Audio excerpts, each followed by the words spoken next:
Okay, so hello everybody and welcome to the first in a series of webinars brought to you by PBS Teachers and Classroom 2.0. Tonight we'll be talking about the new film Looking for Lincoln and Evolving Understandings of Lincoln History and Race. It's a great pleasure to have you here. We have a very distinguished set of guests here to talk with you, but before I introduce them, I'm going to turn it over to Steve, who's quickly going to give you an overview of Illuminate and how to use the different tools during our session. So welcome, everyone. We're sure glad that you're here with us tonight. You are in a live web meeting. There are some fun aspects to this. If you think that you might want to use the mic later to ask a question, you can go up to Tools, Audio, and run the Audio Setup Wizard. You're welcome to do that now. It won't mess you up in any way, but it does make sure that your microphone is working if you want it to. If you look at the bottom of the participant window, you'll see some emoticons. There's a smiley face, a clapping hand. We hope you don't need the confusion button or the disapproval down hand, but you can use those during the session, and that's a great way to give the speaker some feedback. There's also a hand with the green arrow up, and that's for asking a question.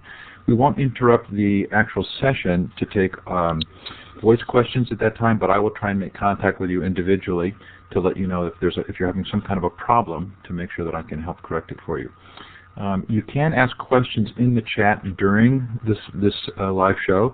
I'm going to be collecting those questions and providing them for Jenny to use in the Q&A session. We're sure glad to have you here. Jenny, I'm going to move to the next slide. There may be a point in time at which Jenny will ask you to click the green check mark. If you look at the top of your screen, you'll see a set of icons, and in there is a green check mark, and you can click that.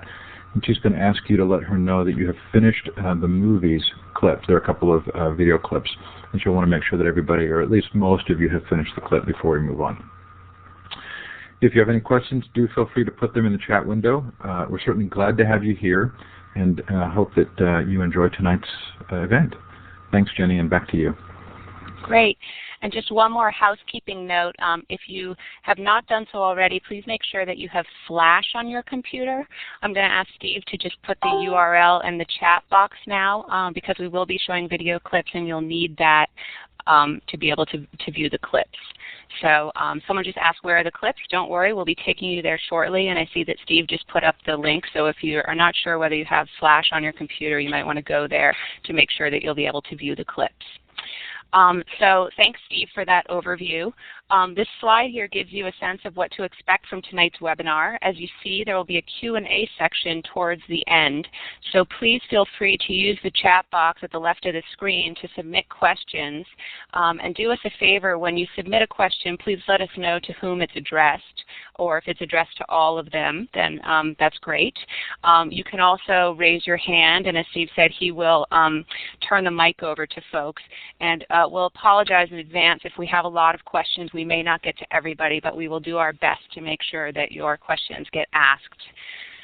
So it's a great pleasure and honor to have with us tonight Dr. Henry Louis Gates, Jr., Peter Kuhnhart, and John Maggio. Dr. Gates is a distinguished professor and the director of the W.E.B. Du Bois Institute for African and African American Research at Harvard University. He's the host and writer of Looking for Lincoln. In addition to working on the film, Dr. Gates recently edited a book called Abraham Lincoln on Race and Slavery, a collection of everything Lincoln said or wrote about slavery and race, to be published by Princeton University Press. The volume was praised by Lincoln authority John Stauffer as an invaluable and timely book, indispensable for anyone interested in race relations in the United States, beautifully written and penetrating in its insights. Peter Kuhnhart is one of the film's producers. He also has written a companion book to the film called Looking for Lincoln, The Making of an American Icon, which contains more than 900 images, many from the renowned Meserve Kuhnhart collection. Booklist recently wrote, "The Kuhnhart's work is sure to be one of the most popular books in the bicentennial effusion of Lincoln volumes." And finally, we're joined by John Maggio, who's the award-winning producer and director behind Looking for Lincoln. Last year, John produced and directed Growing Up Online, which investigated the private worlds that kids are creating online and the risks, realities, and misconceptions of teenage self-expression on the web. His films have been honored with the National Emmy Writers Guild Award and Cine Golden Eagle. So Looking for Lincoln, which airs on the eve of Lincoln's 200th birthday, is a landmark 2-hour special that explores the controversy, paradoxes, and contradictions surrounding our nation's 16th president. Our guests tonight will be talking about the film and addressing larger questions about both history and race. Anyone who watched the events surrounding the recent presidential inauguration knows that although we're celebrating Lincoln's 200th birthday, the man and his legacy are as relevant as ever. So this should be a very interesting conversation. Now I'm going to take you all to a clip that will introduce the film. You'll see me, I'm going to use the web tour feature here. And you should all see shortly the Looking for Lincoln website. The first clip that we're going to show is actually part of a longer clip. It's the first clip that's loaded, so you should see an image of Abraham Lincoln from the Lincoln Memorial. The clip itself is 8 minutes long, but we're asking you to only watch the first 2 minutes. So Steve is going to set a timer for just over 2 minutes, and when I give you the word, you should push the arrow on your screen so that you can watch the first 2 minutes of the clip. And then when the timer goes off, I'm going to remove this web tour box from your screen, and we'll ask you to come back and to use the green check mark up top to indicate that you're back and that you've finished viewing the clip. So please go ahead now and press the arrow and watch this introduction to Looking for Lincoln.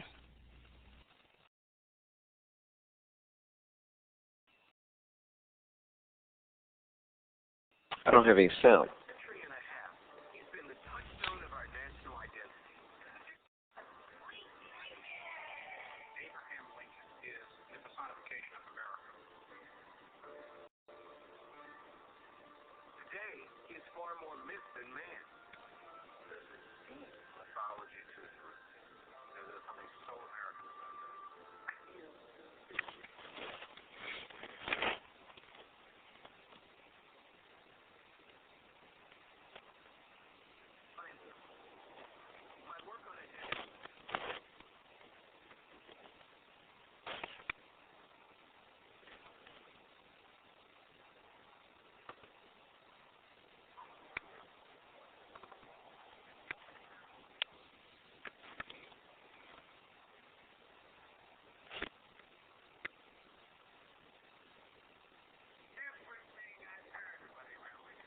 Am I supposed to be able to hear this on my computer?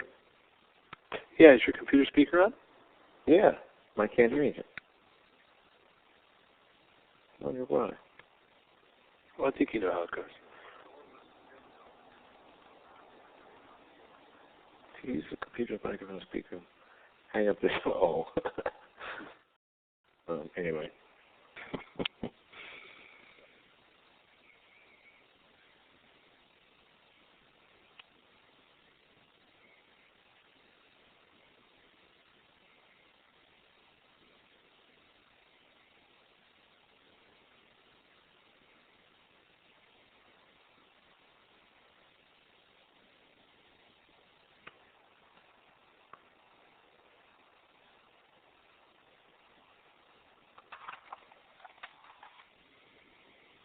Okay, so it seems like a lot of people could view it, some people couldn't view it.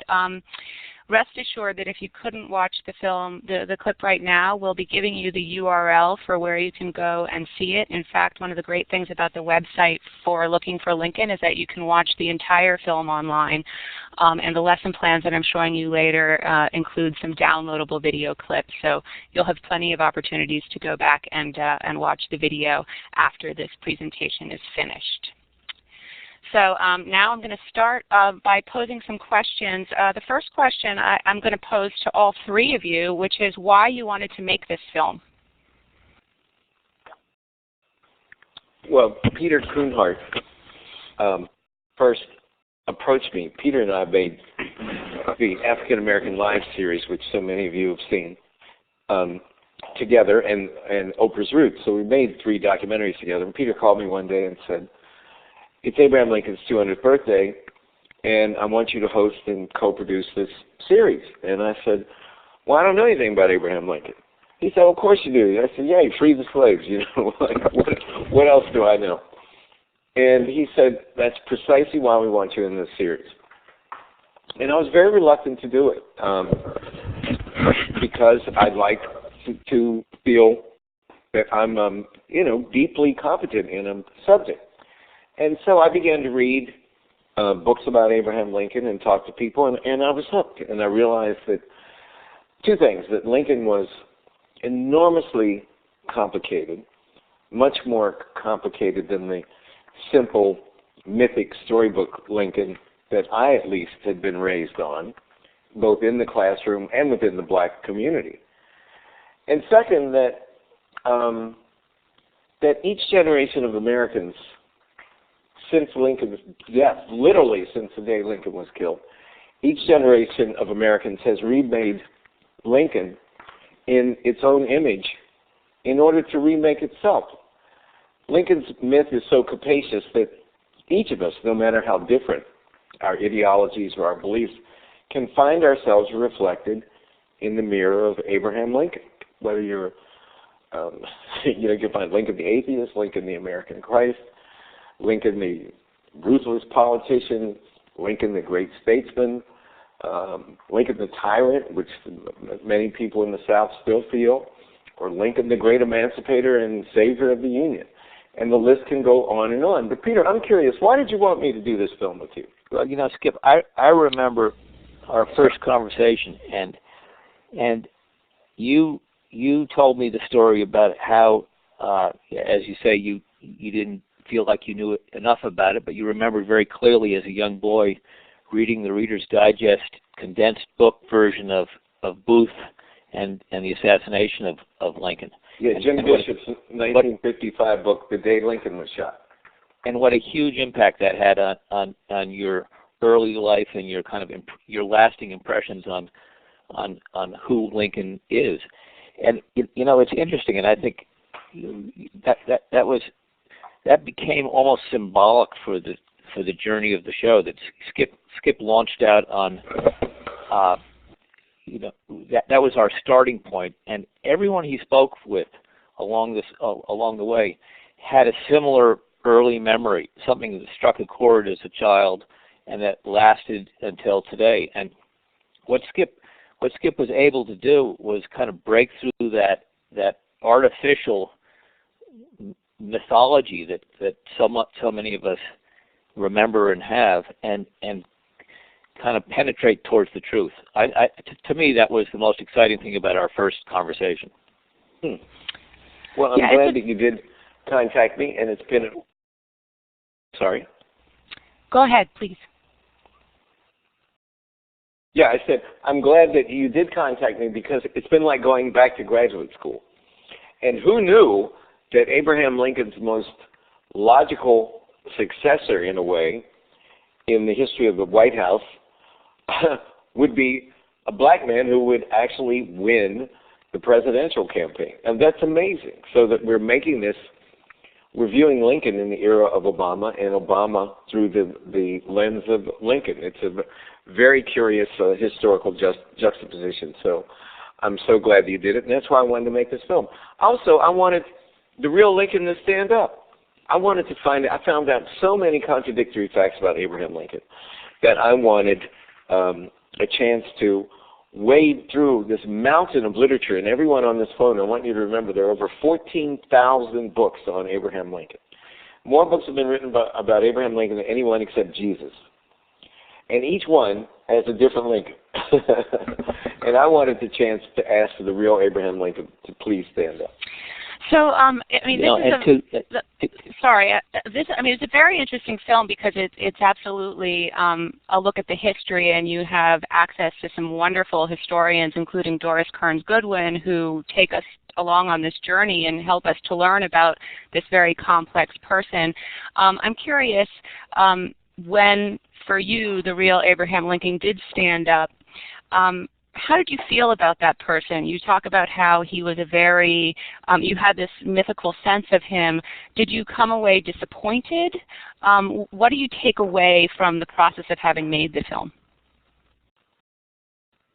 Well, for me, I could only give you Henry Louis Gates's Abraham Lincoln. The point of our sort of postmodern approach to this film is that Lincoln, there's some truth in all of the interpretations of Lincoln. It's not as if the Confederates are wrong or the black people are wrong or the communists are wrong. Remember, Fidel Castro's hero is Abraham Lincoln. It's that there is a little bit of Lincoln in each of these interpretations. And I would say, when you watch the film, you'll be able to write and tell me what my Lincoln is. But I would say self-consciously that my Lincoln is a man who wrestled with racism early in his life, a man who was against interracial marriage, who thought blacks were distinctly inferior to white people, and he said that clearly in his debates with Stephen Douglas in 1858. And he was against giving the right to vote to blacks, making blacks jurors, and he certainly did not believe that blacks should be given arms and the right to fight in the early years of the Civil War. But he was always opposed to slavery. But he did that, for us, being opposed to slavery equates with being pro-black or for equal rights. But there were very different things in the middle of the 19th century. Abraham Lincoln, even a month before he signed the preliminary Emancipation Proclamation, was negotiating with 5 black men, trying to get them to set up an independent republic in Panama. He met with them on August 14th, 1862 at the White House, and asked them to be the founding fathers of a new black country in Panama because he was about to free the slaves, and he wanted them all to leave. Now, this same man, however, grew, and he grew for 2 principal reasons. First of all, because the North was losing the war, and one of the reasons they were losing the war was that the Confederates brought their black slaves with them to the front. And he figured out that he had to free the slaves in the Confederacy in order to prevent the white Confederates from bringing their slaves and having them aid them in the war effort. And 2, he wanted the slaves to run behind enemy the northern lines and join the Union forces and fight against their former masters. And Abraham Lincoln, to the day he died, was loyal to what he called his 200,000 black warriors, and he believed that they were the margin of difference in the victory of the North over the South. The second major factor in his transformation was meeting Frederick Douglass. And you have to remember, there had only been one black man ever invited to the White House before Abraham Lincoln, and that was James Madison invited a black man in 1812 named Paul Cuffey. Well, Lincoln invited a lot of black people, but he had never met sophisticated or educated black people before. And one in particular he fell in love with, and that was Frederick Douglass. And he and Douglass, they met 3 times at the White House, and they became friends. And I think that between the 200,000 blacks who joined the Union Army and Frederick Douglass, Abraham Lincoln began to shed a lot of his very unfortunate negative attitudes about black people. So, ironically, the last speech that he makes on April 11th, 1865, at the White House from the second floor balcony, he announces for the first time in the history of the American presidency that he supports the right to vote for a limited number of black men, the 200,000 black warriors, as he called them, and quote-unquote the very intelligent Negroes like Frederick Douglass. And who's in the audience? John Wilkes Booth. John Wilkes Booth is standing on the White House grounds. He hears his speech. He turns to the man next to him and says, "That means nigger citizenship." And he says, "I'm going to kill him." And by the way, Abraham Lincoln used the N-word in the early part of his career. And he, after 1862, we can't find any evidence of that.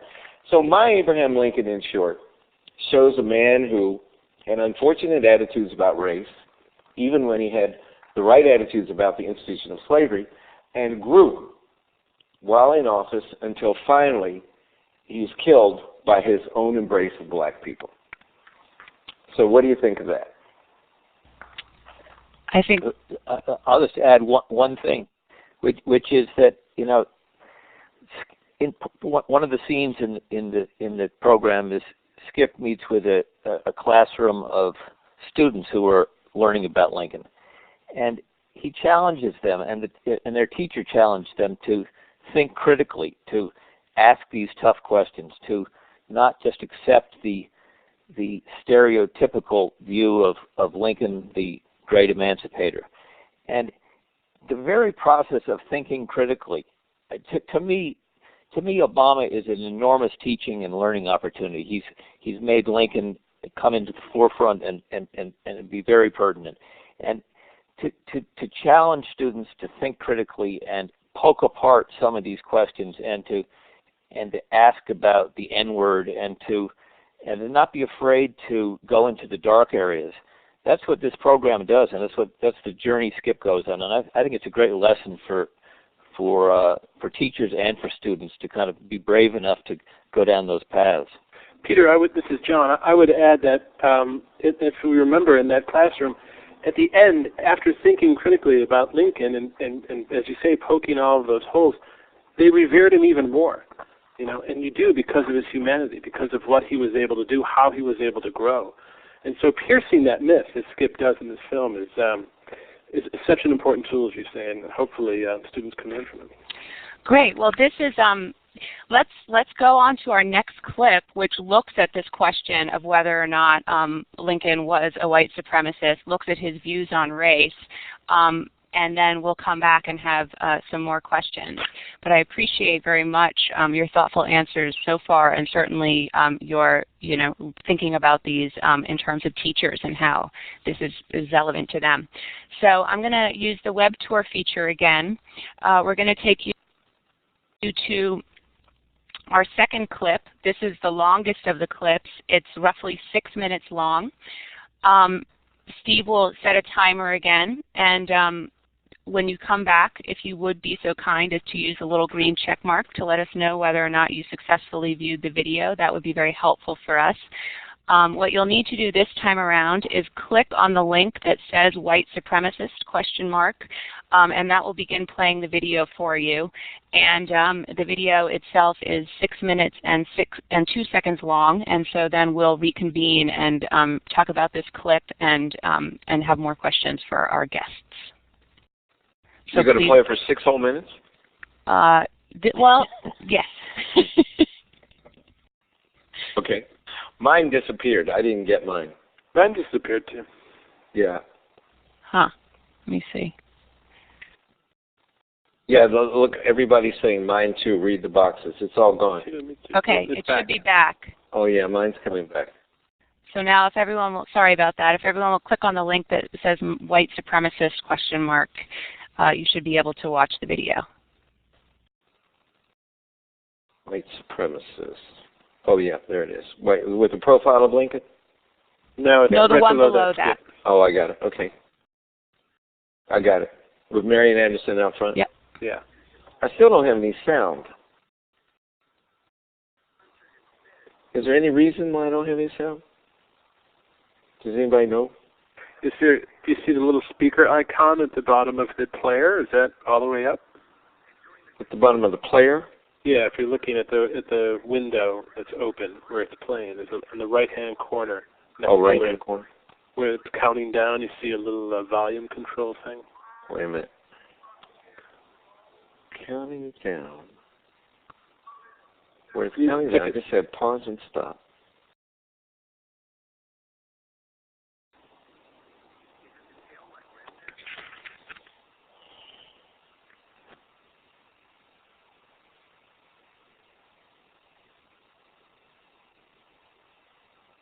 Video done?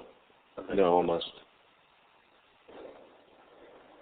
4 seconds.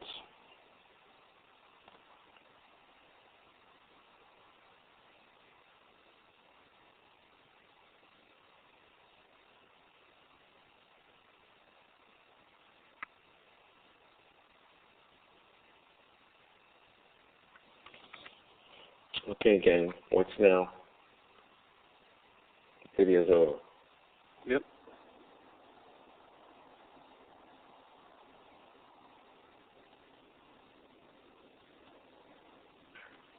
someone about to ask us questions?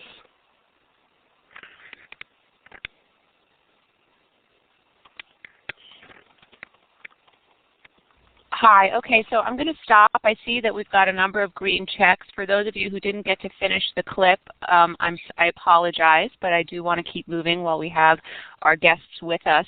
And rest assured that you will have URLs that you need so that you can go back and watch the full clip later on. 146 So participants. our next set of questions.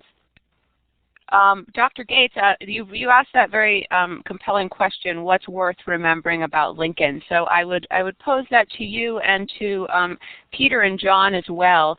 And our second question is what advice you have for educators in terms of teaching about him and his role in U.S. history. So I know that Peter already touched on that somewhat, but we'd love to hear more. Let me take a crack at the first one, and then Pete and John, you can jump in and you can take the second one. But to me, what's worth remembering about Lincoln is that he was very much a man. He was very much a human being. He's a man who suffered deep depressions, deep melancholia. He considered suicide when his first lover, Anne Rutledge, died. He also was a man who visited, we have at least one documented case, he visited a prostitute. He was a normal guy. He liked to tell dirty jokes. He also told darky jokes and went to blackface minstrel shows, and he fought with his wife, and they had when he finally got married, and they had a difficult relationship, but they slugged through and stayed together. He lost 2 children, at very young ages, to death to disease. He was one of the most unpopular presidents in the history of the White House for a long time when the North was losing the war. He suspended the writ of habeas corpus in the way that you'll see. I interviewed President Bush, and President Bush loved, and I interviewed President Clinton, as you'll see in the film. And they both loved Lincoln, but they loved different aspects about him. And Bush loved him because he was an unpopular war president. And they both, in effect, suspended the writ of habeas corpus. It's important to know that Lincoln's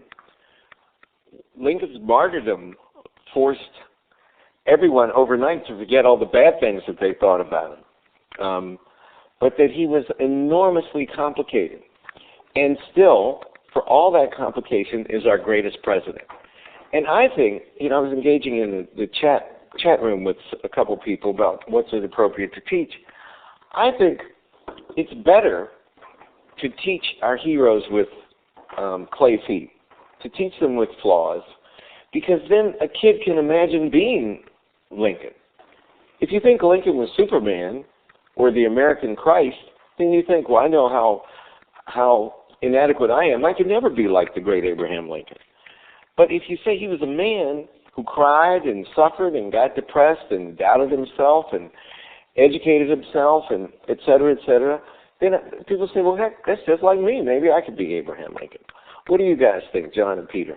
I agree. And we have a great scene in the film that speaks to exactly that with the author Joshua Schenck, who is someone like most of us who grew up on the Lincoln parables, which are all the myth making that we all grew up with. And here's a guy Schenck who, in the depths of his own depression, picks up some books and starts reading about Lincoln's own depression. And I think it gave him strength. It gave him purpose. And in a way, it gave him a muse. I mean, he went on to write this incredible book about his melancholy.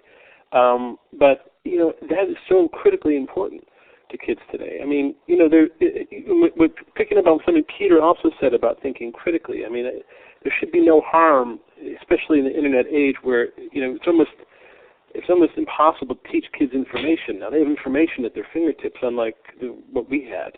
And so you have to teach them those skills of thinking critically. And the best way to do it is to be open and honest, I think. Mm-hmm. I think we're all in agreement. I'll just add one more story, which is our show really begins with Skip exploring the William Herndon papers. And William Herndon was an old friend of Lincoln's who, after Lincoln died, decided he would collect the real stories about his friend, and he conducted the first huge oral history program in this country. and he wrote letters, and he visited people, and he compiled many first-hand descriptions of what Lincoln really was like. And those descriptions, in the era when Lincoln was being mythologized, were too real and too raw almost for the country to accept. So they were kind of pushed in the background and discredited by many historians. But we've now come to realize that this is a glimpse at who this real man was, and that it's correct to try to understand him through this wonderful archive of descriptions. So I think what William Herndon did is essentially what Skip was trying to do in the 21st century. Great. Absolutely.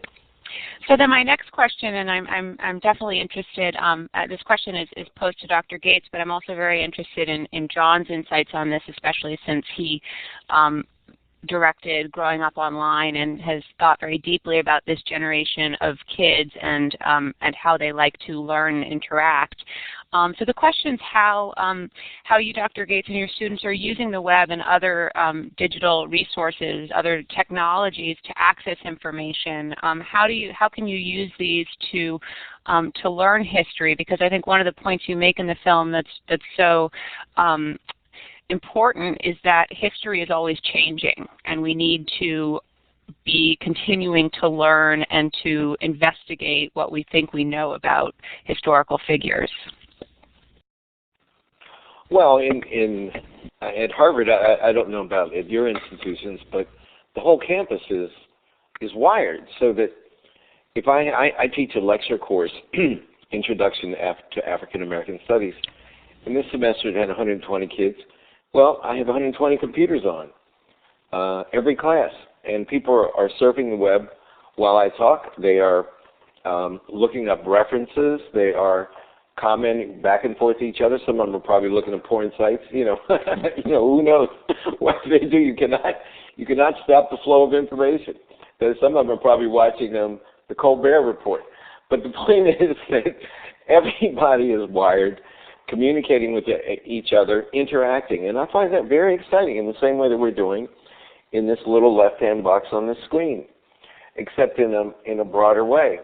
And so many, I used to dream about being able to access, like if I heard a teacher talk about, let's say, Jesse Owens at the Hitler Olympics in 1936, now you just type in Jesse Owens and you can watch it. You can watch it while I'm talking about it right now. That's amazing that the computers just save so much research time so that you can spend your time in speculation and interpretation. And that's how we use it primarily. From a filmmaking standpoint, one of the things I got in really in depth with on Growing Up Online was this understanding that kids are almost, in a way, they're like digital architects in many ways, because they have so much media. They consume so much media on a given day, and they have so much of it at their fingertips.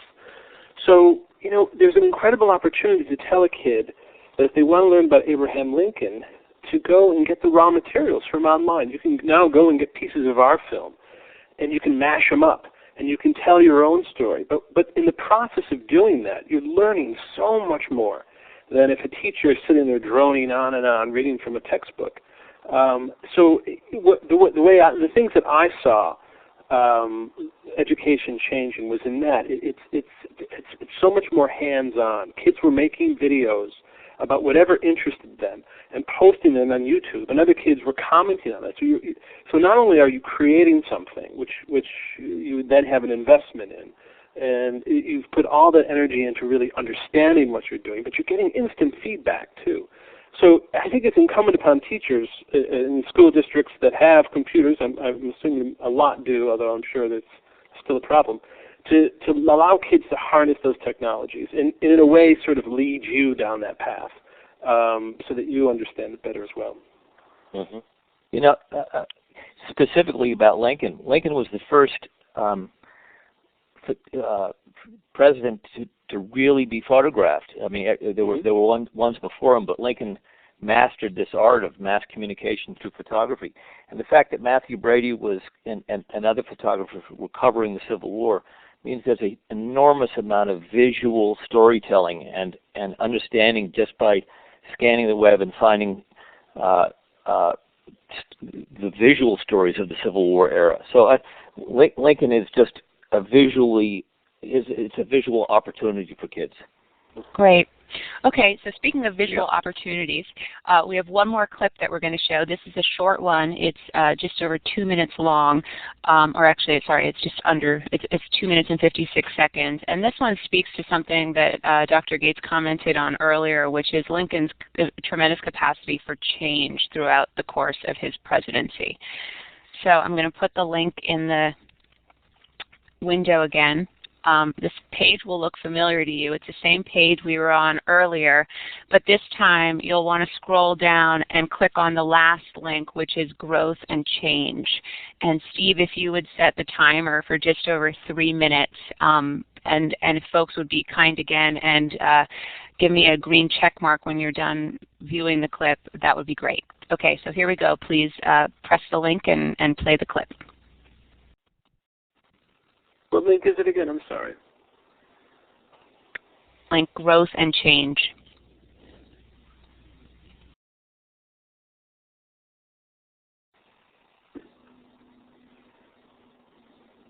Okay, so I am seeing a lot of green check marks. Again, I apologize to those of you who didn't have a chance to finish the entire clip. Hopefully most of you did, and again, you'll have a chance to go back to the site and view it at your leisure after our webinar is done. So some more questions. I mean, I think that's a really interesting clip because it sort of brings us right up to this moment in our history. And I'd love to hear from any or all of you about, what your thoughts are about where we stand now as a nation in terms of race and politics and the presidency. Oh, you mean us? Yeah, you guys. Oh, oh, I talked too much. Peter, no, I was sitting doing the change room, and I was thinking, wow, I want to hear what they got to say. That is us. I want to hear what Dr. Gates has to say. Well, I don't think that, I think that all this stuff is rubbish about Barack Obama's election changing race relations overnight in America. The number of black children in poverty is exactly the same today as it was 2 years ago. Oh no, it's worse today than it was 2 years ago. But I do want to say that it makes me proud to know that my fellow Americans were willing to elect a black man, to vote for a black man. More white people voted for Barack Obama than voted for John Kerry. And that's a wonderful thing for me. I also think subliminally, seeing a competent, brilliant, articulate black man so firmly in charge of the White House. I mean, when that dude stepped out, I was at the inauguration. When he came walking out of the building on that red carpet, he was the president of the United States. He had his game face on. I said, go ahead, Barack. Barack said, and we will kill you, you know. He was the man. And also seeing an organic family, and not on a fictionalized family like the Huxtables, but a real, normal black family with 4 people in it, and 2 Harvard-educated lawyers, and 2 beautiful little girls. I think that subliminally that will help race relations, but I think it will be on a subliminal level like that. It's not going to be that all black kids are now going to stay in schools, not have babies when they're teenagers. 70% of all black children are born to unwed mothers. That's horrendous. We can't have that. We can't progress as a people. Will Barack Obama's election change that statistic? Well, not in and of itself, it's not going to. So I think that we're poised for great change. We have the promise of progress, but how it will be actualized. Will they allocate money for schools? Will they spend... I've always lived in wealthy neighborhoods in my professional life. My kids have always gone to either the best public schools or private schools. Will the amount of money spent for inner city brown and black kids be, or I grew up in West Virginia, or poor white kids in the hills of Appalachia, will that be the same as rich white kids in Scarsdale, or Pepper Pike, or Shaker Heights, or wherever it might be? Will there be genuine school reform? Will all of you who are listening to me now, will you be paid what you earn, what you should be paid? You should make what I make at Harvard, because you do the real work. Any idiot can teach the kids at Harvard because they're really smart and self-propelled. But you do the real work. Will the society... I remember when a teacher... My parents called my teachers Miss Smith and Mr. Jones. They never called them by their first name. And they never questioned the teacher's judgment.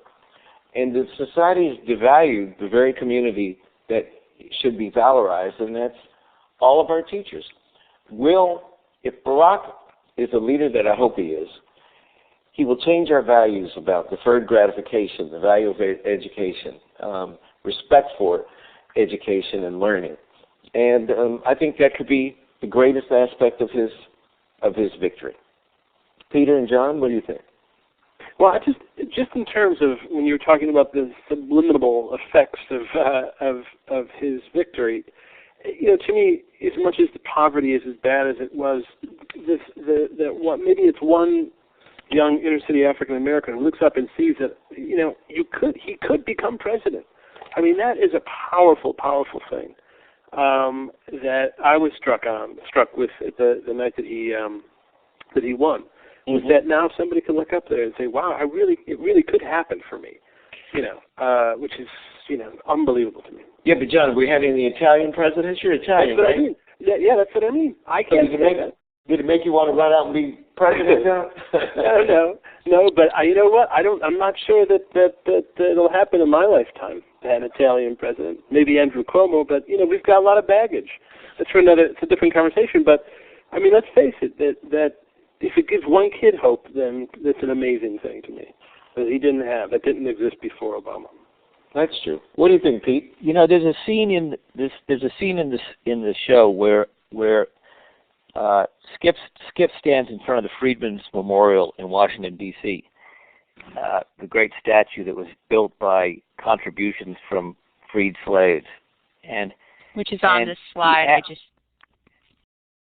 Terrific. Well, he asks people, passerbyers, what it means to them, and I was struck, really, as a viewer and as a participant in this project, at the different responses to that statue from black people walking by and from white people walking by, and they were completely opposite one another.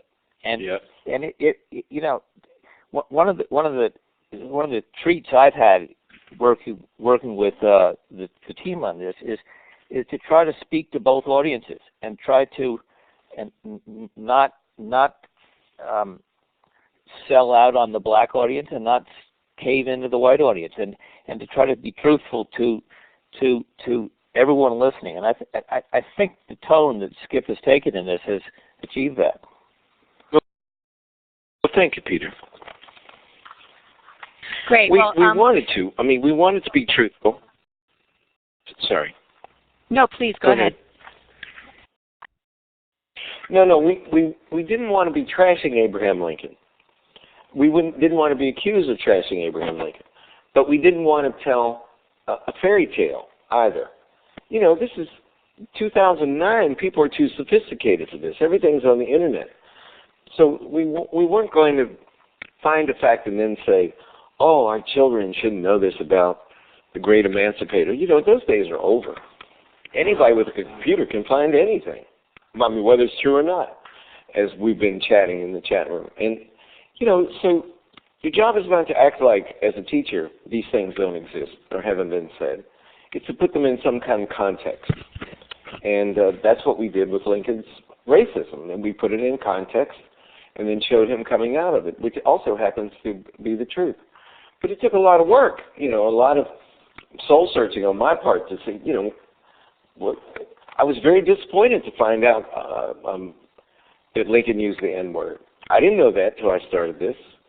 And I had to get over that. I had to work through it. It was like I had to go to therapy with Abraham Lincoln. and we made it, me and OH. Good. Well, I'm glad to hear it. Almost killed almost killed a couple of our consultants, but we made it. All right, so I'm cognizant of time, and I want to make sure that we get a chance to just show very quickly some of the great resources on the website, and also then open it up to our participants' questions. So you'll see a screen here now that gives you the date of the film. It premieres on February 11th, so please check your local listings. Also, many PBS stations are hosting local events in honor of the Lincoln Bicentennial, so please contact your local station to find out what they're doing to celebrate this day.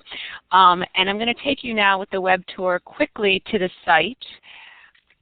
We've been on the site watching those clips, but Steve's going to put this URL in the chat window. The main address for the site is just pbs.org/WNET/looking-for-Lincoln. And when you get to this main page, you'll see a video tab. If you click on that, that's where you can access the full film online. There's also a For Educators tab. And if you click on that, which will take us just a moment, you come to a section that's been designed specifically for you. So in this section, we have 4 standards-based lesson plans designed to address social studies and language arts content standards. They are broken up by grade level. So there's one for grades 1 through 3 that introduces students to Lincoln. It involves a vocabulary activity and involves learning some basic facts about Lincoln's life. The one for grades 4 to 5 focuses on Lincoln's language, one of the things that made him such a remarkable leader. The lesson for 5th to 8th graders is the one from which the clips we watched tonight comes, and that one focuses on Lincoln's views on slavery and involves students doing a fair amount of research and using some of the interactives on the site. And the final one for high school students is focused on Lincoln's decisions during the very difficult period of the Civil War, and involves students using a very interesting and pretty complex interactive that was designed by the National Constitution Center. Now, if you scroll over to the right on this page, you'll see that there is an interview with Henry Louis Gates Jr. talking about Lincoln's legacy. There's an interactive timeline, which actually involves a game where students have to rearrange events in Lincoln's life according to a series of themes to try to learn about Lincoln and test their knowledge about him. I'm not sure what just happened to the web tour. I'm going to take us back there. Yeah, mine just bit the dust.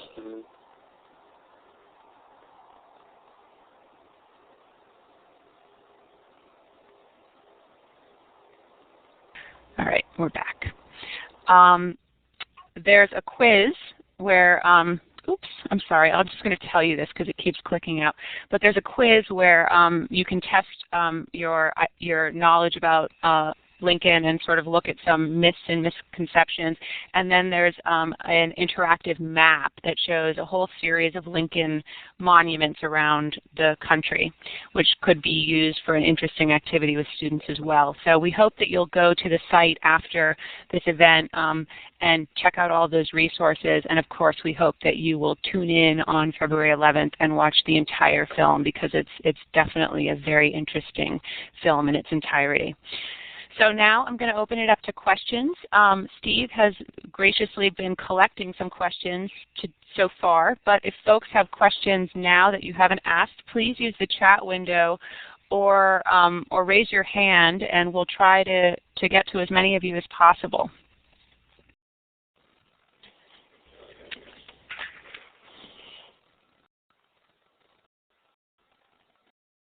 So I'm going to start here with a... How much longer are we going to be on? We're scheduled to be on until 9, so that gives us about 3 minutes. Hopefully folks will bear with us. We'll obviously not be able to ask all of the questions, but I'm going to go through and look at some of the ones that have been sent in so far.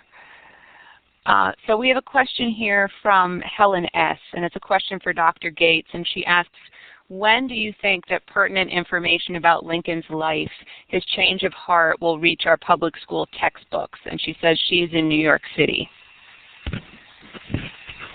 Well, I think that one of the reasons that I do projects like this with Peter is that we're very concerned about making attractive, accessible tools that can be put in the classroom. And in my experience, it's it takes a few years for the textbooks to change. But if people like you insist on using this PBS website and using our film, then you can change it right away. You need the computer. You can create the textbook. That's what's so exciting about the internet. Hello? Hello? You're still on. I just had there. to mute Jenny for a Hello? second. She'll come right back. Sorry, yeah, someone decided Okay. to start vacuuming here, so I'm back. Sorry about that. Okay. Next question. So let's see. I see a question here. I think we only have time for one more, unfortunately. Yeah, let's look at another one here. So someone asks, Cindy D asks, will you ask Dr. Gates about how he addresses the validity of information with his students? Well, it's always tough. What you do is, we start with a reliable database because we know the authors who are great scholars. You see what I mean? It's not like we're finding, if you say David Blight has a book or David Herbert Donald has a book, these are fantastic scholars. They're honest scholars, though they might disagree with each other. So it's not really a problem. I won't let them, as I just wrote in the chat room about 15 minutes ago, they can't quote Wikipedia. They can start at Wikipedia, but they can't quote Wikipedia because it's unreliable.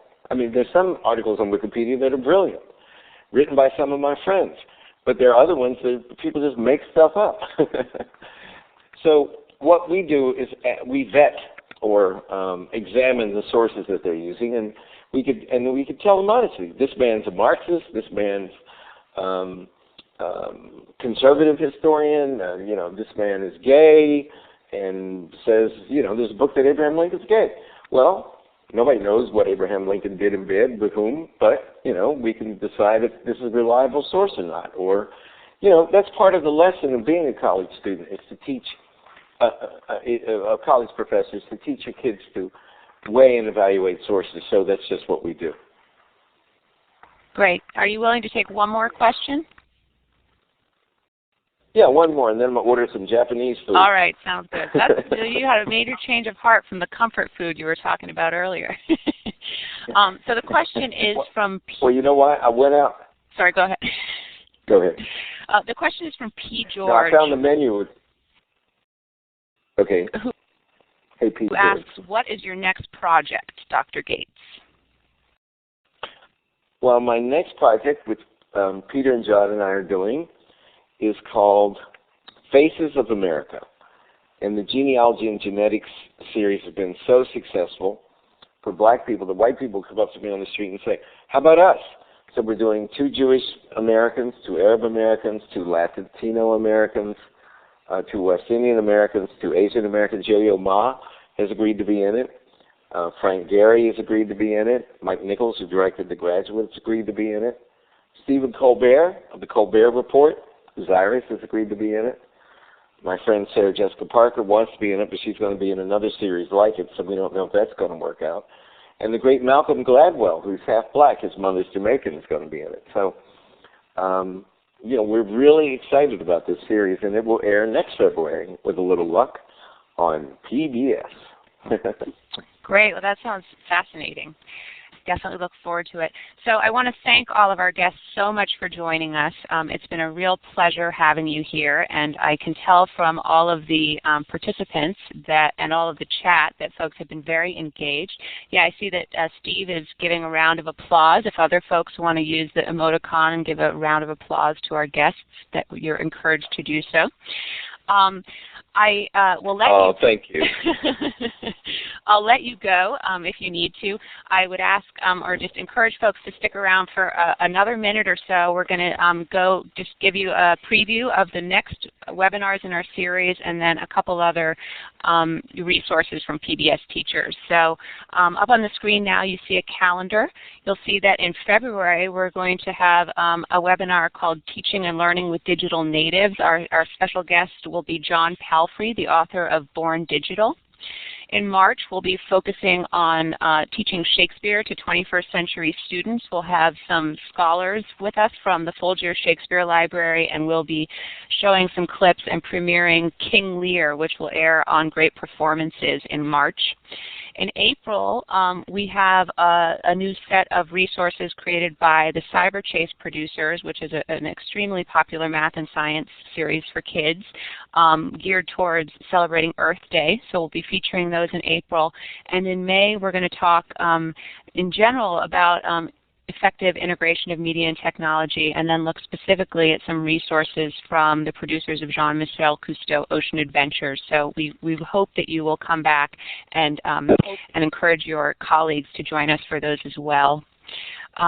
We hope that you'll visit our website where we have thousands of free resources from programs like Looking for Lincoln. We have all of the resources for African American Lives, which is a great set of lessons and interactives for students, and a wealth of other resources for students as well. And as I said, they're all free and they're standards-based, and they're for teachers of pre-K through 12. We just launched last week a set of activity packs, which are theme-based widgets. So they are collections of classroom activities and links to online resources from a whole series of PBS programs organized by theme, and they are embeddable on your site. So if you like one, you can grab it by clicking on the Grab It button on the lower bottom of the widget, and you can put it right on your website and share it with colleagues and your students. We have an online community called PBS Teachers Connect, and we would love to have you join us there. We'll certainly be starting a discussion thread about tonight's webinar. We'll also be posting the archive from tonight's event there. So we encourage you to come and join the conversation about how you're using PBS content and media and technology in general to improve teaching and learning. And of course, we want to encourage you as well to become a member of Classroom 2.0, Steve's online community, which also focuses on media and technology integration and 21st century skills. We want to thank Illuminate for hosting this event tonight. We certainly couldn't have done it without them. And finally, I want to give you links. Sorry, I'm just, oh, and Steve is putting up now a slide. Oops, it went away. Maybe it'll come back. So we have links here for if you go to PBS Teachers and or Classroom 2.0, you can get a recording of tonight's session. That'll be an audio as well as a video recording and a recording of the conversation that happened in the chat space, which was very lively. So you can refresh your own memory, catch things that you might have missed, and please share that with colleagues. So now Steve is going to put up a survey. We would love to hear from you about your experience tonight. We're always looking to make these sessions better. So if you would take the opportunity to fill out this survey for us, we would greatly appreciate that. Steve, can you tell folks how they go about filling out the survey? Thanks, everybody, for a great evening. You can fill the survey out actually in the web tour right there, live, if you want to do it right away. Or I've put the link in the chat room as well, and you're welcome to click on that and go to it now or later. But we sure appreciate your feedback. Jenny did a great job. Thanks to Dr. Gates and the other guests. What a terrific evening. Thanks, everyone. I'll stick around here for a couple minutes if folks have questions, but rest assured that these links and recordings will be available.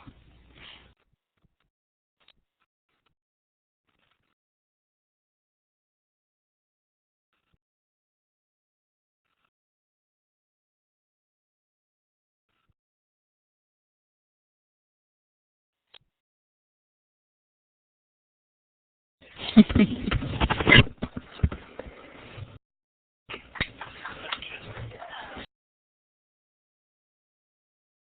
got it.